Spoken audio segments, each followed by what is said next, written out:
நம்ம ஊர்லாம் ஒரு வேளை எலெக்ஷன் நடக்கிற மாதிரினா எவ்வளவு நடக்கும், எவ்வளவு செலவு பண்ணுவாங்க, அங்கங்க கார் கூட்டம் கூட்டமா போகும். அது இல்லாம கட்சிக்காரங்க தனித்தனி கூட்டமா வந்து ஓட்டு கேட்கறது அப்படி இப்படின்னு சொல்லிட்டு தேர்தலே ஒரு திருவிழா மாதிரி இருக்கும். எலெக்ஷன்னாலே அப்படிதான் டிஃப்ரெண்டா தெரியும். சிங்கப்பூர்லயும் இப்ப எலெக்ஷன் வருது, பார்லிமெண்ட் எலெக்ஷன். ஆனா இங்க எலெக்ஷன் நடக்கிறதுக்கான அறிகுறியே தெரியல. எனக்கு தெரிஞ்சு அதிகபட்சம் இவங்களோட பிரச்சாரம் இங்க வந்து எலெக்ஷன் நடக்குது அப்படிங்கிறதுக்கு ஒரு அடையாளம் இருக்குன்னா ஒன்றே ஒண்ணுதான். அங்க தெரியுதா ஒரு போஸ்டரு? இந்த போட்டோ மட்டும்தான் சிங்கப்பூர்ல எலெக்ஷன் நடக்கிறதுக்கான அடையாளமே. எனக்கு தெரிஞ்சு சொல்றேன். இங்க வந்து வேற பிரச்சாரமோ இல்ல அங்கங்க கூட்டம் போடுறதோ அந்த மாதிரி எதுக்கும் இங்க அனுமதி கிடையாது. லாரன்ஸ் துவாங் இவர் தான் இப்போதைய பிரதமர். PAP, people action party. இதான் வந்து குவான் அவர்கள் இருந்த கட்சி.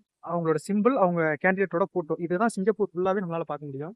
ஆனா நம்ம ஊர்ல ஒரு தொகுதிக்கு இவ்வளவு செலவு பண்ணலாம்னு சொல்லியிருப்பாங்க, அவ்வளவு பிரச்சாரம் பண்ணுவாங்க, பூத் ஏஜென்ட் போடுவாங்க, ஒவ்வொரு கட்சியும் தனித்தனியா. அது இல்லாம ஓட் ஸ்லிப்ல வந்து நேம் லிஸ்ட் சரியா இருக்கான்னு பார்ப்பாங்க. 10 நாள்ல எலெக்ஷன் அப்படின்னா பரபரப்பு பஞ்சமே இருக்காது. அவ்வளவு பண்ணுவாங்க.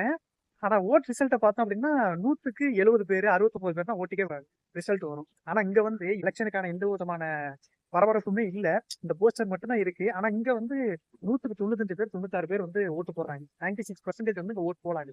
நம்ம சைட்ல இருந்தா ஒரு பாட்டு வருங்க. தேனூர் உண்டு மருதனம் உண்டு தீங்கைக்கிறது கண்டு ஏதோ பாட்டு வருங்க. மனமா படிச்சா ஃபெயில் ஆயிட்டங்கிற மாதிரி என்னென்னமோ பண்றாங்க. ஆனா ரிசல்ட்ட காணோம்.